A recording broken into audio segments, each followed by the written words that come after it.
UP के CM Yogi Adityanath को बम से उड़ाने की धमकी। सीओजी नंबर पर किया कॉल। सेंट्रल जोन के एक थाने में मुकदमा दर्ज। मामले की जांच में जुटी पुलिस।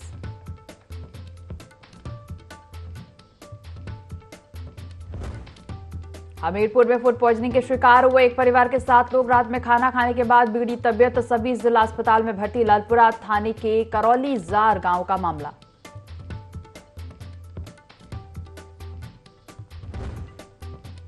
उन्नाव में जमीनी विवाद में 2 पक्ष भिड़े। जमकर चले लाठी डंडे। महिला समेत 3 लोग घायल। बांगर मऊ कोतवाली के नसीरपुर गांव का मामला।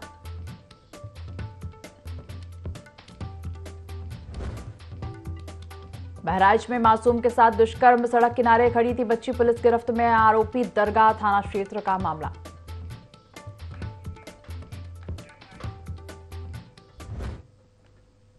यूपी लाइव देख रहे हैं आप और मैं हूं आपके साथ दिव्या। बुलेटिन की शुरुआत करेंगे लखनऊ से आ रही बड़ी खबर के साथ। यूपी के सीएम योगी आदित्यनाथ को बम से उड़ाने की धमकी। सेंट्रल जोन के एक थाने में मुकदमा दर्ज हुआ है। सीओजी नंबर पर कॉल किया। मुख्य आरक्षक ने कॉल उठाया था। 2 फरवरी को देर रात कॉल किया गया था। कॉल करते ही बोला था कि यूपी के मुख्यमंत्री योगी आदित्यनाथ को बम से उड़ाया जाएगा। सुरक्षा मुख्यालय में तैनात मुख्य आरक्षक की तहरीर पर मुकदमा दर्ज हुआ है। पुलिस पूरे मामले की छानबीन में जुट गए हैं। चलिए ज्यादा जानकारी लेंगे। संवाददाता अश्विनी हमारे साथ फोन लाइन पर जुड़ गए हैं। अश्विनी, यूपी के सीएम योगी आदित्यनाथ को बम से उड़ाने की धमकी मिली है, क्या पूरी जानकारी? जी देखिए, आपको बता दूं कि एक सीओजी नंबर पे कॉल आती है, जिसके बाद वह अज्ञात कॉल होती है। 2 फरवरी की कॉल है, इसमें मुख्य आरक्षी के द्वारा उस कॉल को रिसीव किया जाता है और उसमें बम से उड़ाने की धमकी दी जा रही है। तो इसको लेकर अगर बात की जाए तो सीएम योगी ने भी इस मामले को संज्ञान लिया था और लगातार अन्य अधिकारियों ने संज्ञान लेने के बाद में 2 फरवरी को यह धमकी दी गई थी, जिसको लेकर अगर महानगर थाने में इसमें मुकदमा दर्ज किया गया है। अगर बात की जाए तो मुकदमा दर्ज अभी नॉर्मल धाराओं में हुआ है, जैसे कि 506 में। अगर बात की जाए तो जिस प्रकार से आगे लगातार इस पे जांच चल रही है, अगर निकल के कुछ भी तथ्य सामने आते हैं उन पर धाराएं बढ़ाई जा सकती हैं। जी जैसे जानकारी साझा करने के लिए आपका धन्यवाद। बहराइच के दरगाह थाना क्षेत्र में 6 साल की मासूम के साथ दुष्कर्म का मामला सामने आया है। जानकारी के मुताबिक मासूम बारिश से बचने के लिए सड़क किनारे खड़ी थी, तभी आरोपी ने उसे अकेला पाकर विद्यालय के पीछे ले जाकर वारदात को अंजाम दिया। मामले की सूचना मिलते ही पुलिस मौके पर पहुंची और आरोपी से पूछताछ में जुट गई है। पुलिस के मुताबिक आरोपी को गिरफ्तार किया जा चुका है। आरोपी पर दुष्कर्म की धाराओं के तहत कार्रवाई जारी है। इसके साथ ही अगली खबर का रुख करेंगे। खबर कौशाम्बी से है, जहां बारात के दौरान गाने बजा रही डीजे मशीन हाईटेंशन तार की चपेट में आ गई, जिससे 2 सगे भाइयों समेत 3 लोगों की मौत हो गई। हादसा होने से शादी वाले घर में मातम छा गया। हादसे के बाद क्षेत्रीय पार्षद ने आरोप लगाया कि तार ढीली होने के चलते यह हादसा हुआ। तार ढीली होने की शिकायत पहले ही की जा चुकी थी। अगर प्रशासन ने मामले में संज्ञान ले लिया होता तो हादसा नहीं होता। मामले की सूचना मिलते ही कोखराज थाना क्षेत्र की पुलिस ने मामला दर्ज करके कार्रवाई शुरू कर दी। थाना कोखराज के क्षेत्र उसरा पार में एक रात में बारात आई हुई थी। उसमें जो भी साउंड सिस्टम लगाए गए थे, तेज बारिश होने के कारण साउंड सिस्टम को बचाने के चक्कर में एक छाता लगा दिया गया था कि उस पे पानी की बूंद ना गिरे, और उस छाता को सतीश ने पकड़ा हुआ था। जब वो साउंड सिस्टम खड़ंजे से जा रहा था तो बगल में हाई टेंशन तार जो काफी नीचे था, जिसे टच हो जाने के कारण सतीश घायल हो गया था। और साउंड सिस्टम के बगल में 2 व्यक्ति और खड़े थे जो वो भी घायल हो गए थे, जिनका ग्रामीणों की मदद से पुलिस ने मंजमपुर में इलाज के लिए भेजा था और वहां पे मृत घोषित हो गए। शव का पंचनामा भर लिया गया है, उनको मोर्चरी भेज दिया गया है। जो अन्य विधिक कार्रवाई है वो की जाए। कन्नौज में एंटी करप्शन टीम का बीएसए ऑफिस में बाबू को घूस लेते गिरफ्तार करने के दावे की सच्चाई सामने आ गई। एंटी करप्शन टीम ने बाबू विमल पांडे को जबरन फंसाया था और इस पूरे मामले का सीसीटीवी वीडियो सोशल मीडिया पर वायरल हुआ है, जिसमें टीम बाबू को जबरन घूस का लिफाफा पकड़ाकर ले जाते दिखाई दे रही है। साथ ही सीसीटीवी कैमरे का डीवीआर तोड़कर ले जाते भी वीडियो कैद हुआ है। IND24 वायरल वीडियो की सत्यता की पुष्टि नहीं करता।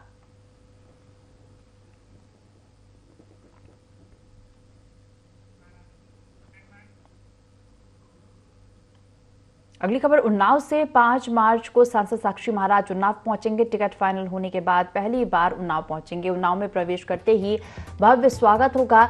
जनपद में 17 जगह साक्षी महाराज का स्वागत किया जाएगा। लोकसभा चुनाव में तीसरी बार बीजेपी प्रत्याशी बनाया गया है। 2 बार साक्षी महाराज जीत दर्ज कर चुके हैं। तो 5 मार्च को सांसद साक्षी महाराज उन्नाव पहुंचेंगे। टिकट फाइनल होने के बाद पहली बार उन्नाव पहुंचेंगे साक्षी महाराज। उन्नाव में प्रवेश करते ही उनका भव्य स्वागत किया जाएगा। जनपद में 17 जगह साक्षी महाराज का स्वागत किया जाएगा। लोकसभा चुनाव में तीसरी बार बीजेपी प्रत्याशी बनाया गया है।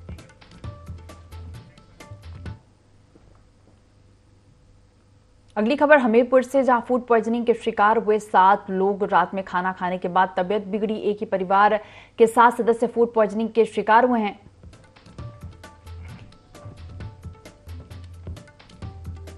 तो घर में बने रिफाइंड के समोसे खाने से बीमार हुए सभी को जिला अस्पताल में भर्ती कराया गया है। हालत गंभीर होने के चलते 2 बच्चों को कानपुर रेफर किया गया। हमीरपुर जनपद के ललपुरा थाने के करौलीजर का यह पूरा मामला है।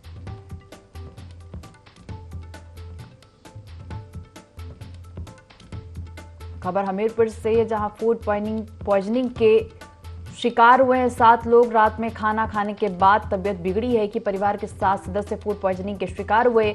घर में बने रिफाइंड के समोसे खाने से बीमार हुए हैं। सभी को जिला अस्पताल में भर्ती कराया गया है। हालत गंभीर होने के चलते 2 बच्चों को कानपुर रेफर किया गया। हमीरपुर जनपद के ललपुरा थाने के करौली जार गांव का यह पूरा मामला बताया जा रहा है, जहां फूड पॉइजनिंग के शिकार हुए हैं 7 लोग।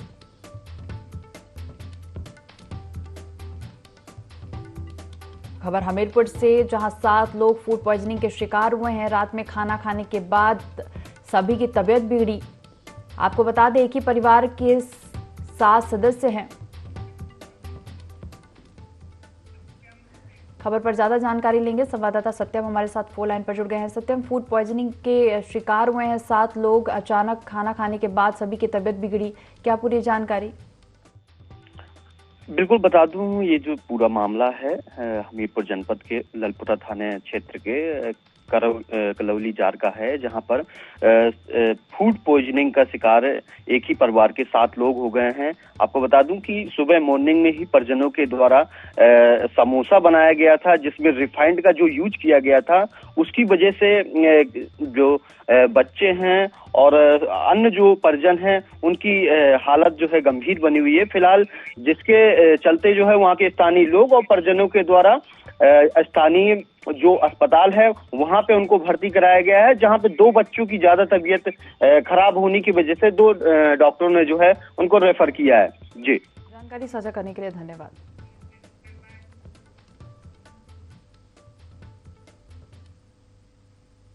तो खबर कानपुर से, जहां मल्टी ऑर्गन इन्फेक्शन से आरक्षक की मौत हुई है। अस्पताल में उपचार के दौरान आरक्षक की मौत हो गई। ड्यूटी के दौरान तबीयत बिगड़ने पर लखनऊ SPGI में भर्ती कराया गया था। फीवर के बाद मल्टी ऑर्गन इन्फेक्शन से आरक्षक की मौत हुई है। 12 अंकी पुलिस लाइन में आरक्षक विनीत सिंह तैनात था। नौबस्ता खाड़ीपुर निवासी पुलिस आरक्षक की मौत हुई है। मल्टी ऑर्गन इन्फेक्शन से आरक्षक की मौत हुई है। अस्पताल में उपचार के दौरान यह आरक्षक की मौत हुई। आपको बता दें, ड्यूटी के दौरान तबीयत बिगड़ने पर लखनऊ SPGI में भर्ती कराया गया था और फीवर के बाद मल्टी ऑर्गन इन्फेक्शन से आरक्षक की मौत हुई। पीलीभीत के टाइगर रिजर्व में कर्नाटक से लाए गए हाथी अब विशेष ट्रेनिंग पर हैं। इंसानों के साथी बनकर या तराई की आबो हवा में घुल मिल रहे हैं। विशेष ट्रेनिंग के तौर पर सड़क किनारे आवाजाही और शोर शराबे के बीच इन हाथियों को रखा गया है, ताकि यह शोरगुल समेत इंसानी व्यवहार से अभ्यस्त न हो सकें।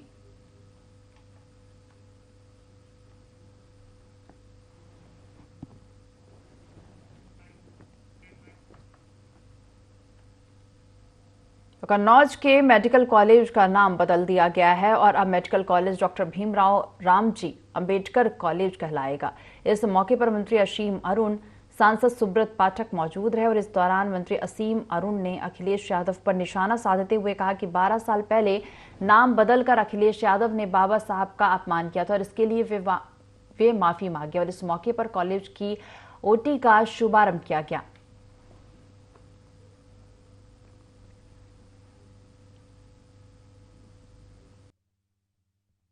आज पूरा कन्नौज उत्तर प्रदेश बहुत आभारी है आदरणीय मुख्यमंत्री जी का, योगी जी का, कि उन्होंने बाबा साहब का सम्मान कन्नौज मेडिकल कॉलेज में नाम वापस जोड़ करके पूरा किया। इसको अखिलेश यादव जी जब मुख्यमंत्री थे उन्होंने न जाने क्यों बाबा साहब के से उनको क्या परहेज था, उन्होंने बाबा साहब का नाम यहाँ से काट दिया। आज समय आ गया है कि अखिलेश यादव जी या तो हम लोग के सामने सफाई प्रस्तुत करें, एक्सप्लेन करें कि क्यों उन्होंने ये गलत काम किया था, या उस काम के लिए माफी मांगे।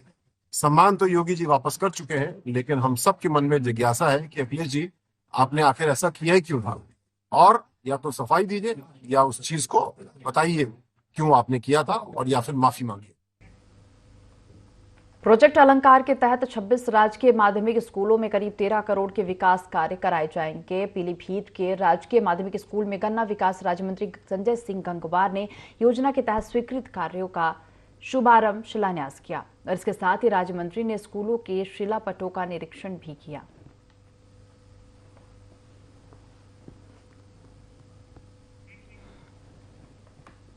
बीजेपी सुझाव आपका संकल्प हमारा अभियान चला रही है। सीतापुर में बीजेपी के केंद्रीय चुनाव कार्यालय पर इस कार्यक्रम का शुभारंभ हुआ। इस मौके पर सांसद राजेश वर्मा, कामगार राज्य मंत्री सुरेश राही मौजूद रहे, जबकि अध्यक्षता जिला अध्यक्ष राजेश शुक्ला ने की। अभियान के तहत 2 महिला नेता की टीम प्रत्येक लोकसभा में जाकर लोगों से सुझाव के लिए अपील करेंगी और इन सुझावों को केंद्रीय कार्यालय भेजा जाएगा, जिन्हें मैनिफेस्टो में शामिल किया जाएगा।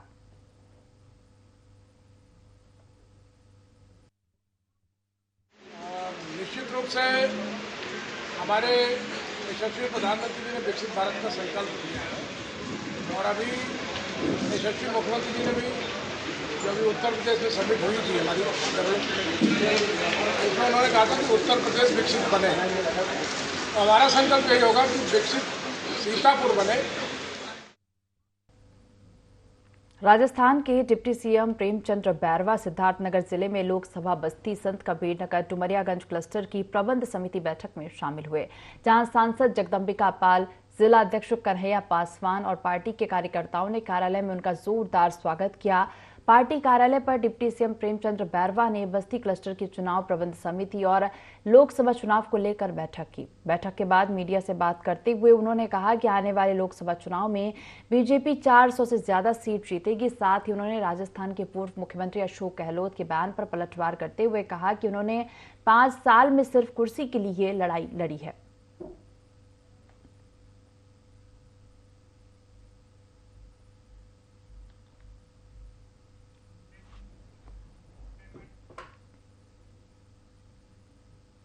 हरदोई में 2 बाइक की भिड़ंत हुई है। हादसे में एक की मौत हो गई है, एक घायल बताया जा रहा है। ओवरटेक करते समय हादसा हुआ है। पुलिस ने घायल को अस्पताल भेजा है।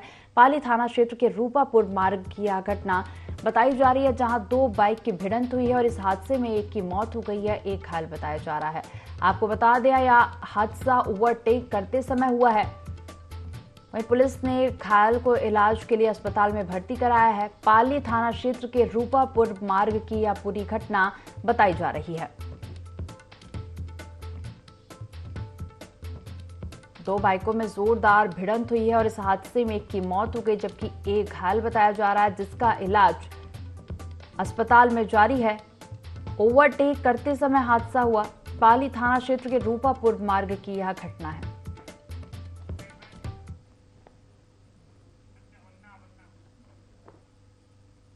तो अगली खबर का रुख करेंगे उन्नाव से, जहां सड़क किनारे शव मिला है। हत्या कर शव फेंके जाने की आशंका जताई जा रही है। ईंट से कुचलकर युवक की हत्या की गई। हत्या से इलाके में हड़कंप मचा है। सूचना पर मौके पर पुलिस पहुंची है। आपको बता दें, उन्नाव में सड़क किनारे शव मिला है। हत्या कर शव फेंके जाने की आशंका जताई जा रही है। ईंट से कुचलकर युवक की हत्या की गई है। वहीं हत्या से इलाके में हड़कंप मचा। सूचना मिलते ही पुलिस मौके पर पहुंची है और मामले की जांच कर रही है। तो उन्नाव में सड़क किनारे शव मिला है। हत्या कर शव फेंके जाने की आशंका जताई जा रही है। ईंट से कुचलकर युवक की हत्या की गई। वहीं हत्या से इलाके में हड़कंप मचा।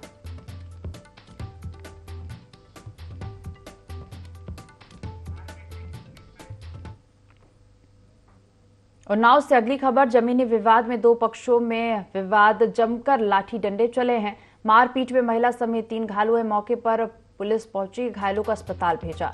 तो 2 पक्षों में विवाद हुआ है। जमकर लाठी डंडे चले हैं। मारपीट में महिला समेत 3 घायल हुए। मौके पर पुलिस पहुंची है, घायलों को अस्पताल भेजा है। बांगर मऊ कोतवाली के नसीरपुर गांव का यह पूरा मामला बताया जा रहा है, जहां जमीनी विवाद में 2 पक्षों में मारपीट हुई है। जमकर लाठी डंडे चले हैं। मारपीट में महिला समेत 3 घायल हुए। मौके पर पुलिस पहुंची है और घायलों को अस्पताल भेजा। बांगर मऊ कोतवाली के नसीरपुर गांव का यह पूरा मामला बताया जा रहा है।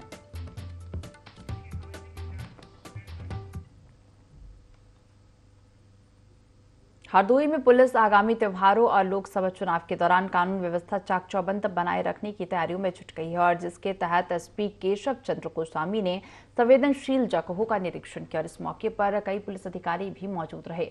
इस दौरान एसपी ने शाहबाद सर्किल क्षेत्र में दंगा नियंत्रण योजना के क्रियान्वयन को लेकर प्रमुख चौराहों पर गश्त की और जिम्मेदारों को दिशा निर्देश भी दिए। Law and order Uttar Pradesh के निर्देशानुसार प्रत्येक रविवार को दंगा नियंत्रण योजना का पूर्वाभ्यास किया जाना है कस्बे में। तो आज उसको दृष्टिगत रखते हुए शाहाबाद जनपद हरदोई के कस्बे में इस योजना का रिहर्सल किया गया है। विभिन्न चौराहे, संवेदनशील स्थान और जो मुहाने हैं, प्रवेश के द्वार, इन सब पे फोर्स लगाया गया। विभिन्न थानों से थानाध्यक्ष मझिला, बेहटा, गोकुल, लोनार, पाली, इनको भी इसमें सम्मिलित किया गया था। क्षेत्राधिकारी हरपालपुर, सवायजपुर, एसडीएम और एडिशनल एसपी, फायर सर्विस की गाड़ियां, एम्बुलेंस, सभी के साथ इसका रिहर्सल किया गया कि भविष्य में अगर इस तरह की कोई बात होती है संवेदनशीलता, तो उसका कैसे मुकाबला किया जाए। मथुरा के फरा क्षेत्र के महुअन गांव से आई खबर में 3 दिन तक शव को घर में रखने का मामला सामने आया है। बता दें कि मृतक महिला गंगा देवी तलाक के बाद अपनी सहेली हेमा के घर पर रह रही थी और बताया जा रहा है कि मृतक की सहेली की मौका मिलते ही शव को ठिकाने लगाने की योजना थी और जबकि सहेली हेमा का कहना है कि मृतका ने आत्महत्या की है।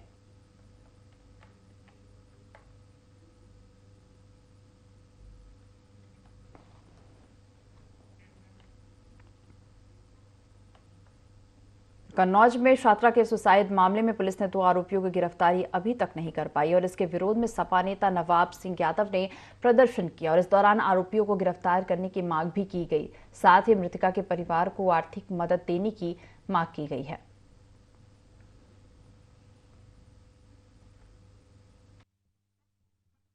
हुसेपुर करण में कुछ मनचले लोगों ने लड़की को इतना परेशान किया कि उसने आत्महत्या कर, और पहले भी परेशान करते रहे। कई गांव वालों ने कई बार कंप्रोमाइज कराया। गरीब परिवार है। 4-5 दिन में पुलिस ने कहा था कि हम गिरफ्तार करें। आज तक मुलजिम गिरफ्तार नहीं हुए। 4 दिन का वक्त मांगा। 4 दिनों में अगर गिरफ्तारी नहीं होती तो निश्चित रूप से हम जिला मुख्यालय पर आंदोलन करेंगे और जब तक नहीं हटेंगे, जब तक आरोपियों को गिरफ्तार नहीं करा लेंगे। 1 वर्ष पहले अगर पुलिस ने सक्रिय कदम उठा लिए होते तो ये घटना नहीं होती, इनकी बेटी जिंदा होती। कानपुर के थाना फीलखाना में 2 वर्षीय कार्तिक का 2 बाइक सवारों ने अपहरण कर लिया और जिस मुठभेड़ के दौरान बरामद कर लिया। पुलिस अधिकारी ने यह भी बताया कि अपहरण बच्चे का परिवार काफी करीब होने के कारण फिरौती जैसी कोई बात नहीं थी।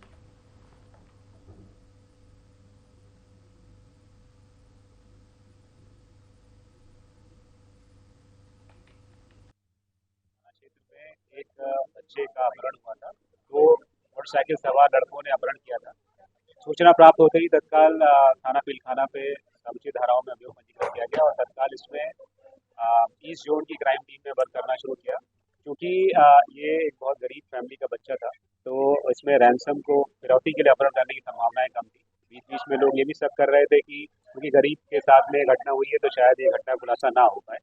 लेकिन हमारी पुलिस की टीम ने बहुत सराहनीय कार्य करते हुए लगातार पिछले 1 हफ्ते में सैकड़ों सीसीटीवी फुटेज देखे और जहां जहां भी सीसीटीवी फुटेज मिले, जहां भी संभावना थी, हर गली में जाकर के देखा। साइकिल सवार बच्चे के साथ जाते हुए दिखाई दिए और उन्होंने पुलिस पर फायरिंग करी, जिसमें जवाबी फायरिंग उनके पैर में गोली लगी और वो इस समय हॉस्पिटल में एडमिट है। इन दोनों की निशानदेही से बच्चा बरामद हो गया और अभी माँ बाप के पास है, सब कुछ है। Singing reality TV show Indian Idol season 14 के विजेता वैभव गुप्ता बन चुके और इसकी घोषणा होती उनके घर के बाहर जश्न मनाने का सिलसिला शुरू हो गया। किराने की दुकान चलाने वाले विष्णु गुप्ता ने बताया कि वैभव को बचपन से ही शौक था। हमने 6 साल की उम्र में प्रतिभा पहचानी और उसे वही करने दिया जो वो करना चाहता था।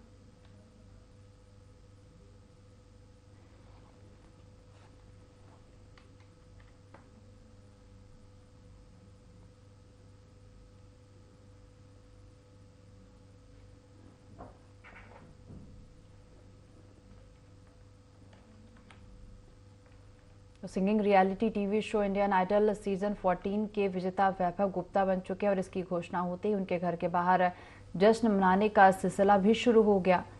आपको बता दें, किराने की दुकान चलाने वाले विष्णु गुप्ता ने बताया कि वैभव को बचपन से ही शौक था और हमने 6 साल की उम्र में प्रतिभा पहचानी और उसे वही करने दिया जो वो चाहता था। तो 6 साल की उम्र में सफर शुरू किया और शहर का नाम रोशन किया।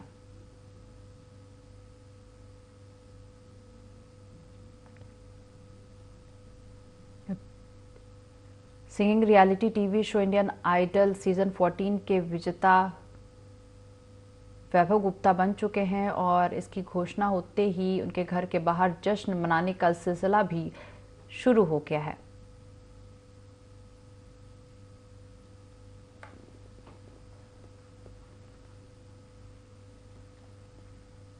किराने की दुकान चलाने वाले विष्णु गुप्ता ने बताया कि वैभव को बचपन से ही शौक था और 6 साल की उम्र में ही प्रतिभा पहचानी और उसे वही करने दिया जो वो चाहता था।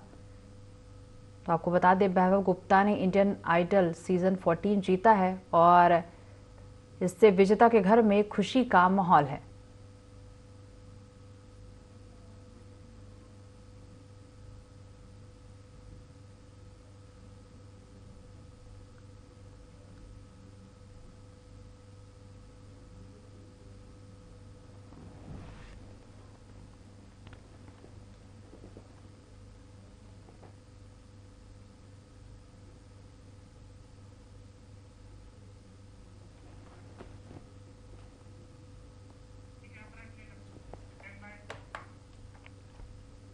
कानपुर के थाना फेलखाना में 2 वर्षीय कार्तिक का 2 बाइक सवारों ने अपहरण कर लिया और जिस मुठभेड़ के दौरान बरामद कर लिया। पुलिस अधिकारी ने यह भी बताया कि अपहरण बच्चे का परिवार काफी गरीब होने के कारण फिरौती जैसी कोई बात नहीं थी। बच्चे को बरामद करने वाली टीम को 2 लाख का इनाम भी दिया जाएगा। पुलिस सभी आरोपियों पर कार्रवाई कर रही है।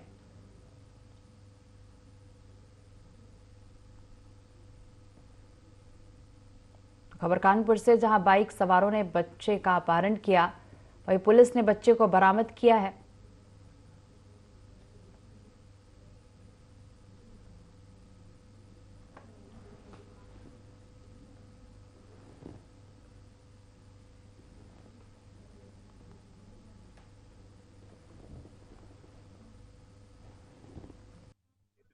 एक बच्चे का अपहरण हुआ था। 2 मोटरसाइकिल सवार लड़कों ने अपहरण किया था।